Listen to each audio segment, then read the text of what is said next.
सृजन सृजन सृजन भारत माता की।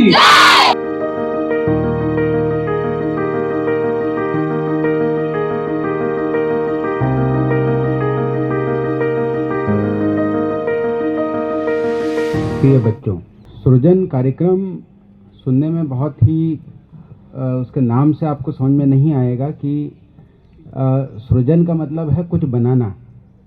तो हमें क्या बनाना है, शायद ये आप लोगों को प्रश्न रहे। और कुछ बनाने का अगर कुछ है तो फिर पुलिस विभाग की क्या इसमें भूमिका है, ये भी अगला प्रश्न होगा। मैं सबसे पहले तो यहाँ पे जितने भी एनजीओज़ के यहाँ पे पदाधिकारी आए हैं उनको धन्यवाद देना चाहता हूँ। और साथ ही में उन्होंने इंदौर शहर में जो पिछले कई सालों से वे अथक काम कर रहे हैं, उसके लिए मैं पूरे इंदौर शहर की ओर से आपको धन्यवाद देना चाहता हूँ। अब प्रश्न ये है कि सृजन कार्यक्रम आप लोग जो कार्यक्रम कर रहे हैं उससे अलग कैसे है, और इसमें हम सबको करना क्या है। इसमें देखिए, हम जो है पुलिस विभाग है और पुलिस विभाग अपना स्वार्थ देख रहा है। वो चाहता है कि बच्चों के साथ हो रहे किसी भी प्रकार के अपराध रुक जाएं। और आप लोग जो अगर बस्तियों में काम कर रहे हैं तो आपको मालूम ही होगा कि इनके कारण क्या हैं। उनके कारणों के बारे में मेरे ख्याल से मुझसे ज़्यादा आप लोग जानते होंगे। अब उद्देश्य ये है कि हमें सभी बच्चों को एक ध्येय की तरफ नच करना है, या बोलना है थोड़ा सा एक इशारा करना है, वो अपने आप उसकी तरफ वो बढ़ चलें।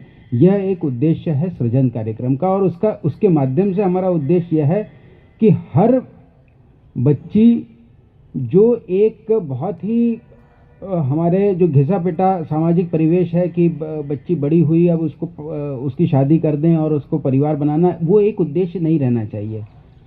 हम इस कार्यक्रम के माध्यम से जितनी भी बस्ती की बच्चियां हैं उनमें एक एम बनाना चाहते हैं।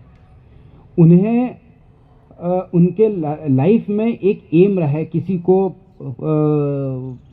आईएएस बनने का एम होना चाहिए, किसी को डॉक्टर बनने का एम होना चाहिए, किसी को पुलिस में जाने का एम होना चाहिए, किसी को शिक्षक बनने का एम होना चाहिए। कोई ज़रूरी नहीं, बस कोई ना कोई उद्देश्य रहना चाहिए और उसके प्रति वो हम उसे जागरूक कर सकें। और अगर उसको कोई बहुत बड़ी दिक्कत आ रही हो तो उसको हम सुलझाने में मदद कर सकें। सृजन कार्यक्रम के माध्यम से हमारे दो मकसद हैं। पहली चीज़ तो यह है कि जितनी भी टीनेज लड़कियां हैं उनको उनके विरुद्ध हो रहे अपराधों के बारे में सजग करना, और साथ ही में एक उनके मन मस्तिष्क में एक अपनी खुद की जीवन को किस प्रकार से संवारना है उसके प्रति उसका रोड मैप वो तैयार कर पाएँ, जिससे वो अनावश्यक सोशल मीडिया और अन्य प्रकार के जो आजकल डाइवर्जन्स हैं उसके कारण इधर उधर भटकाव ना हो। और हम इसके माध्यम से चाहेंगे कि वे एक अपनी खुद के लाइफ के प्रति बहुत ही फोकस तरीके से आगे बढ़ सकें।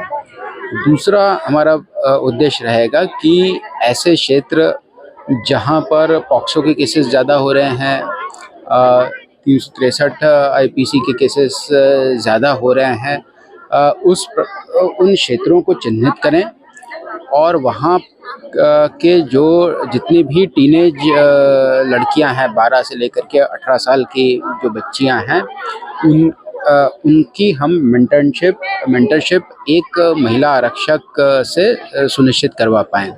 ये हमारा प्रयास रहेगा कि हम ये चीज़ महीने भर में हम पूर्ण कर लें, ताकि जो भी चिन्हित बस्ती है उसकी जो बच्ची है वो किसी न किसी महिला आरक्षक से सीधे संपर्क में रहे। ये महिला आरक्षक 2 महीने में एक बार कम से कम फिज़िकली बैठक ले ले, कहीं भी वो अपनी बच्चियों से बात करके, और इसके अलावा वह इलेक्ट्रॉनिकली जो है लगातार संपर्क में रहे। और ये सभी महिला आरक्षक, चाहे वे कहीं भी तैनात हों, चाहे वे ऑफिस में हों, चाहे कोर्ट में तैनात हों, चाहे थाने पे तैनात हो, वे जो है महिला थाना प्रभारी को अगर जो भी उनके पास कोई इनपुट आता है या कोई क्योंकि कई बार डोमेस्टिक प्रॉब्लम्स रहती हैं, कई बार जो है घर के अंदर बच्चियों को समस्या रहती है, वो कहीं भी रिपोर्ट नहीं कर सकती हैं, तो वो उनको एक आउटलेट मिलना चाहिए किसी महिला आरक्षक या महिला सब इंस्पेक्टर के माध्यम से वह अपनी बात पुलिस विभाग तक पहुंचा सके।